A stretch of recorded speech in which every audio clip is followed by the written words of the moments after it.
साहिब सदर सिराज साहब, distinguish panel, ख़वातीन हज़रात और प्यारे बच्चों, सबसे पहले तो मेरी माज़रत कि मैं 10 मिनट लेट पहुंचा। मैं बहुत पंक्चुअल हूँ, इस हद तक पंक्चुअल हूँ कि मैं शादी ब्याह में जो डेट टाइम दिया हुआ था उस वक्त ज़रूर पहुँचता हूँ। उस वक्त तक मेज़बान भी नहीं आया होता, टेंट हाउस वाला अपनी कुर्सियाँ उतार रहा होता है, मैं उसकी कुर्सियों में दर्द करके मैं वापस आ जाता हूँ। लेकिन अपना पंक्चुअलिटी का उसूल में नहीं बदलता। फिर ये गुस्ताखी कैसे हो गई, मुझे गाड़ी जो लेने आई बगैर पेट्रोल के आई थी। अब नेशनल हाईवे पे पेट्रोल पंप ढूंढना आसान काम नहीं है, तो डिटूर करके बहरहाल पेट्रोल हो गया, बल्कि गाड़ी बंद भी हो गई। हम तो सोच रहे थे कि आएंगे भी कि नहीं आएंगे, लेकिन अल्लाह का फजल है कि वो गाड़ी चल पड़ी और हम यहाँ 8-9 मिनट लेट पहुँच गए।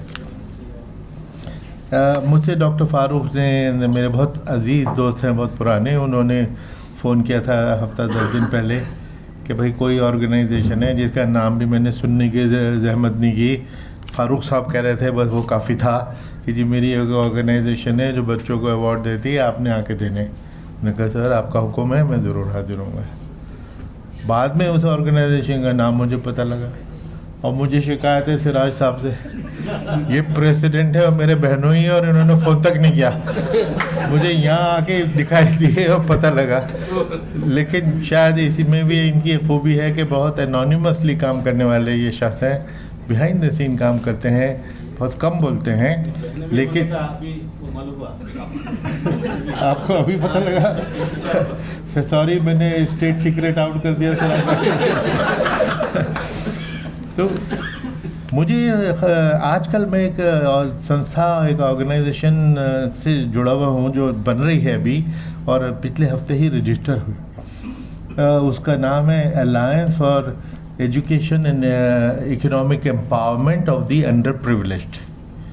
यानी इकोनॉमिक एम्पावरमेंट के लिए एजुकेशन के बिना तो दरवाजे नहीं खुल सकता, तो एक्चुअली दोनों ये एक ही चीज़ है। ये ऑर्गेनाइजेशन कोई स्कूल नहीं खोलेगी, ये ऑर्गेनाइजेशन एक अवार्ड नहीं देगी, एक स्कॉलरशिप नहीं देगी, कोई बिजनेस नहीं करेगी, तो फिर करेगी क्या? ये ऑर्गेनाइजेशन एक ऐसा यूनिक काम कर रही है कि जो करोड़ों तो नहीं, लाखों ऑर्गेनाइजेशन हमने आइडेंटिफाई किया है, लाखों ऑर्गेनाइजेशन हैं पर्टिकुलरली साउथ में जो एक से एक अच्छा काम कर रही हैं। हम उनको एक अम्ब्रेला के नीचे लाने की कोशिश करेंगे। वो साउथ में क्या काम हो रहा है नॉर्थ को पता ही नहीं। इतना अच्छा काम साउथ की चारों स्टेट में हो रहा है, लेकिन यहाँ पे इक्का दुक्का अगर है भी तो, लेकिन बहुत ही उनका विशी वशी काम है, कोई ज़्यादा क्वालिटी का नहीं, कोई उतनी कमिटमेंट नज़र नहीं आती जो साउथ में। तो ऐसे क्यों? अल शिफा हॉस्पिटल भी प्रोफेसर साहब केरला से आके दिल्ली में खोलते हैं, क्यों दिल्ली वाला कोई नहीं खोल पाया सोएतम का अस्पताल? ये हमें सोचने की ज़रूरत है। सो इस ऑर्गेनाइजेशन के ज़रिए जब हम आप सब लोगों को एक अम्ब्रेला के नीचे लाएंगे, एक नेटवर्क बनाएंगे, एक सिनर्जी डेवलप करेंगे। जैसे हमारे बेंगलोर में के स्कूल या शायद उनके कोई साहब आए हुए थे, बैठे हैं, तो वहाँ तालीम का मेयार 400 साल पुराने स्कूल, मैं भी उसमें पढ़ा, लेकिन तालीम का मेयार बिल्कुल 3rd क्लास। टीचर्स में कमिटमेंट ज़ीरो। हम बेंगलोर गए, वहाँ पे हमें एक अब्दुल सुभान साहब हैं जो कौन शाहीन, उन्होंने वॉलंटियर किया कि साहब हम अपने टीचर्स को हमारे पास भेजिए, गर्मी की छुट्टियों में 1 महीने 2 महीने हम उनको खिलाएंगे पिलाएंगे और उनको मोटिवेट करेंगे और उनको ट्रेनिंग देंगे। ये अब हम ये प्लान कर रहे हैं। उनकी वजह से हमारा स्कूल अच्छे परफॉर्मेंस करने लग जाए, यही हम चाहते हैं। ये जैसे शादी.com होता है ना, हम शादी.com बनना चाहते हैं सारी ऑर्गेनाइजेशन का, कि एक को दूसरे से मिलाएंगे, तो ताकि आप लोगों का जिनका अच्छा एक्सपीरियंस है दूसरों को पता तो लगे। जो मैं रिपोर्टें सुन रहा था तो मेरी तो आंखें पट्टी जा रही थी कि एक से एक अच्छा काम हो रहा है, और लेकिन किसी को पता नहीं होता। मुझे अल शिफा से प्रोफेसर साहब का कनेक्शन नहीं मालूम था, अभी पता लगा। तो ये हमें इस किस्म की अचीवमेंट का प्रचार करना भी बहुत ज़रूरी होता है। मैं जो मेरा जो एक कंसर्न है कि जब मैंने सिराज भाई से भी एक दफ़ा डिस्कस किया था कि मैं बहुत दिन से मेरे माइंड में एक आर्टिकल फुदक रहा है कि मैं लिखूँगा इस्लाम बमुखालिफ मुस्लिम, इस्लाम वर्सेस द मुस्लिम्स। क्या मतलब? इस्लाम जो सबसे ज़्यादा तालीम पे जोर देता है, इसका पहला कुरान शरीफ का पहला लफ्ज़ इक़रा, और जहाँ क्रेडल टू ग्रेव एजुकेशन की बात करती है, उसके फॉलोअर सबसे फिसड्डी, सबसे पीछे तालीम में। क्यों? इस्लाम जिसने औरतों को 1400 साल पहले हुकूक दिए बराबरी के, इंक्लूडिंग प्रॉपर्टी राइट्स, उसके बावजूद यहाँ मुस्लिम औरतों को सप्रेस समझा जाता है और यह इंप्रेशन क्रिएट किया जाता है। ऐसा क्यों? इस्लाम जो चैरिटी पे 5 बेसिक रुकन है, उसमें सदका और चैरिटी जोर देता है, लेकिन चैरिटी के लिए एटलीस्ट नॉर्थ इंडिया में तो मुसलमान नहीं जाना चाहता। साउथ में तो आपको इसका बड़ा अच्छा ट्रेडिशन है, लेकिन चैरिटी हम नहीं देते, कंजूसी करते हैं। शायद ज़कात भी देने में हम हिचकिचाते हैं। तो इस्लाम के बेसिक उसूल एक से एक अच्छा, और हम लोगों के जो एक्शन हैं उससे बिल्कुल मुख्तलिफ। सो ये कंट्रडिक्शन को पॉइंट आउट करने की ज़रूरत है कि अगर मैं तो कहता हूँ हम फंडामेंटल्स ऑफ इस्लाम को फॉलो करें तो हम बहुत अच्छे मुसलमान और बड़े कामयाब लोग साबित होंगे। फंडामेंटल्स क्या है? ये नमाज, रोज़ा, हज, ज़कात तो दें, सदका तो दें, तो तालीम पर तो पूरा जोर दें। तो हमें ये सब करना चाहिए। 2-3 चीज़ें जो आपके बातचीत में, जैसे access to smartphone, I think Siraj भाई ने उसमें कहा था, and quality of teaching. Quality is one problem जिससे हम जूझ रहे हैं कि अगर हम उसको इम्प्रूव करते। मैं इसी किस्म की कोई और फंक्शन थी जिसमें उसके बाद मुझे एक साहब मिले, मॉडर्न स्कूल में वो पढ़ाते थे। उन्होंने कहा कि साहब मैंने मुसलमान स्कूलों का दिल्ली का एक सर्वे किया था, toppers of every school, 3 toppers of every school, 33-35 स्कूलों के, यानी 100 लोगों को मैंने उनको एक टेस्ट दिया था मैथमेटिक्स और साइंस का। टॉपर्स, किसी के 5% मार्क्स, किसी के 7% मार्क्स। अगर हमारे टॉपर्स की यह हालत है तो हमारे लैगर्ड्स की तो क्या हालत होगी? और फिर नौकरी नहीं मिले तो हम कहेंगे कि साहब हमारे साथ तो डिस्क्रिमिनेशन हो गया। देखिए, ऐसे डिस्क्रिमिनेशन वगैरह ये भी रियलिटी है, ये ज़रूर थोड़ी बहुत होती है कहीं कहीं, लेकिन जैसे सिराज साहब ने कहा, आजकल तो इंटरव्यू में ही तो डिस्क्रिमिनेट कर सकते हैं। उससे पहले तो आपका नाम सीक्रेट है, you are just a roll number. तो अच्छा अगर आपका रिटर्न में होगा तो उसको कौन रोक सकता है? और सेकेंडली प्राइवेट सेक्टर भी देखिए, प्राइवेट सेक्टर वाला बहुत होशियार होता है, बड़ा बनिया माइंड का होता है। और बनिया माइंड क्या है? क्यों ना हो कि भाई उसको अच्छे से अच्छा आदमी चाहिए। वो उसको मज़हब से क्या लेना? उसको अगर बहुत अच्छा अकाउंटेंट, बहुत अच्छा ऑफिसर मिल रहा है, CEO मिल रहा है, तो वो मज़हब को नहीं देखेगा।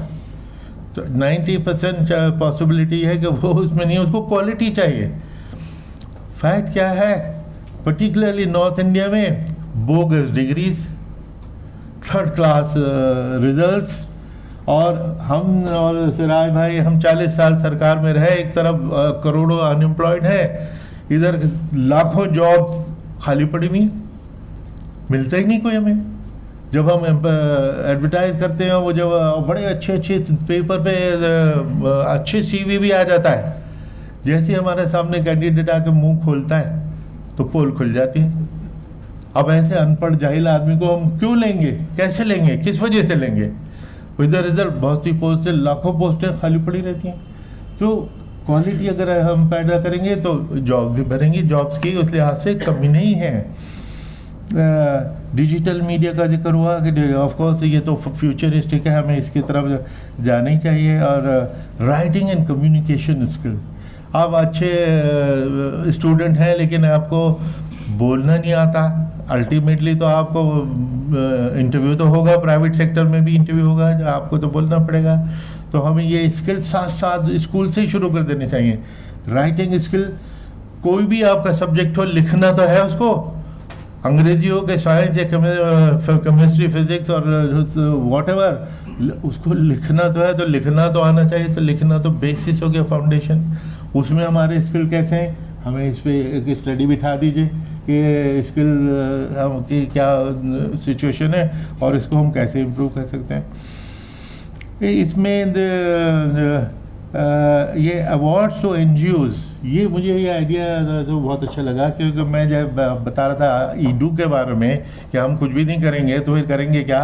मेरे ख्याल से हम बिसाइड ब्रिंगिंग ऑर्गेनाइजेशन टुगेदर, हम NGOs को अवार्ड्स तो इंस्टीट्यूट कर ही सकते हैं। So this is a good idea which I pick up from you. और मेरी दरख्वास्त, क्योंकि यहाँ पे कई लोग हजरात बैठे हुए हैं, हम अपनी इनॉग्रल एक्टिविटी एक एजुकेशनल कॉन्फ्रेंस कर रहे हैं जामिया हमदर्द में 2 और 3 जुलाई को, 2 दिन की। तो उसमें हम ये था कि हॉल भर जाएगा कि नहीं भर जाएगा। मैंने कहा हॉल भरने में हमें इंटरेस्ट नहीं है। मैंने और सिराज भाई ने सरकार में नौकरी की, प्रधानमंत्री की भी मीटिंग होती है, हॉल खाली होता है तो हम म्यूनिसिपल कमेटी के स्वीपर ला के बैठा देते हैं, स्कूल के बच्चे ला के बिठा देते, हॉल भर गया और हम खुश हो गए। भी हमने अपने आप को उल्लू नहीं बनाना, हमने अपने आप को बेवकूफ़ नहीं बनाना। हमें क्वालिटी चाहिए। 250 के हॉल में 100 लोग हों, लेकिन क्वालिटी के लोग हों, जिसमें से मैं देख रहा हूँ इतने सारे तो यहाँ मौजूद हैं। मैं आपको इनवाइट करता हूँ एज ए वुमेन ऑर्गेनाइजेशन को, जो ऑलरेडी आप काम कर रहे हो, और आप हमारे फोरम के ज़रिए आप के बारे में लोगों को जानने का मौका मिलेगा। राइटिंग में आपको इनविटेशन और सारी डिटेल कॉन्फ्रेंस की आ जाएगी। अब सिर्फ अपना, अभी जब हम बैठेंगे और लंच पे बैठेंगे, उसमें आप अपना प्लीज़ अपना एक नाम पता दे दीजिएगा ताकि हम आपको इनविटेशन भेज सकें। इन अल्फाज के साथ मैं बहुत शुक्रगुज़ार कि मुझे बाय एक्सीडेंट ये इतनी अच्छी फंक्शन अटेंड करने का मौका मिला और बहुत अच्छे अच्छे लोगों से मिलने का मौका मिला। और मैं उन बच्चों को जिनको ये आज स्कॉलरशिप मिल रहे हैं, उनको मैं मुबारकबाद देता हूँ। मैं कल ही एक इंटरव्यू देख रहा था IAS टॉपर इस साल की लड़की, वो उस लड़की के इंटरव्यू में मार्क्स सिर्फ 173 है, लेकिन टॉप कर गई। क्यों? क्योंकि उसके रिटन में सबसे अच्छा था। तो अगर आप इंटरव्यू में किसी को ऊंचा नीचा भी करना चाहें, अच्छे मार्क्स अगर हों, बल्कि मेरे वक्त में जब मैं IAS में आया था, मेरे वक्त में एक साहब थे जो हमारे बैच के टॉपर थे, HC गुप्ता, बड़ा उनका नाम बाद में मशहूर हुआ। वो 600 में से 600 मार्क्स उनके थे, क्योंकि मैथ्स फिजिक्स केमिस्ट्री 600 में 600। अगर इंटरव्यू में उनका 0 भी आता तो वो तब भी टॉप 5 में आने थे। इसलिए ये सिराज साहब ने जो एम्फेसिस किया था राइटिंग स्किल्स और अच्छा क्वालिटी और परफॉर्मेंस, हमें लिखा ही पढ़ा है। 4-6 घंटे क्वालिटी टाइम देने की बात है। कोई नहीं कह रहा कि आप 16 घंटे पढ़ें। 16 घंटे पढ़ने वाला कोई अच्छे बच्चे नहीं होते। जो 4 घंटे 6 घंटे क्वालिटी टाइम से और कंसंट्रेशन से पढ़ते हैं, वो ज़्यादा अच्छा परफॉर्म करते हैं। आप स्पोर्ट्स में भी चल लीजिए, टीवी भी देखिए, मूवी भी देखिए, कंप्लीट लाइफ जिए, लेकिन पढ़ाई में जब टाइम दें तो वो क्वालिटी टाइम दें। तो एजुकेशन और इकोनॉमिक एम्पावरमेंट जो हम करना चाह रहे हैं, उसकी तो सबसे बड़ी मिसाल आप लोग ही हैं, और हम आपसे बहुत कुछ सीखना चाहेंगे। इन अल्फाज के साथ मैं इजाज़त लेता हूँ। शुक्रिया।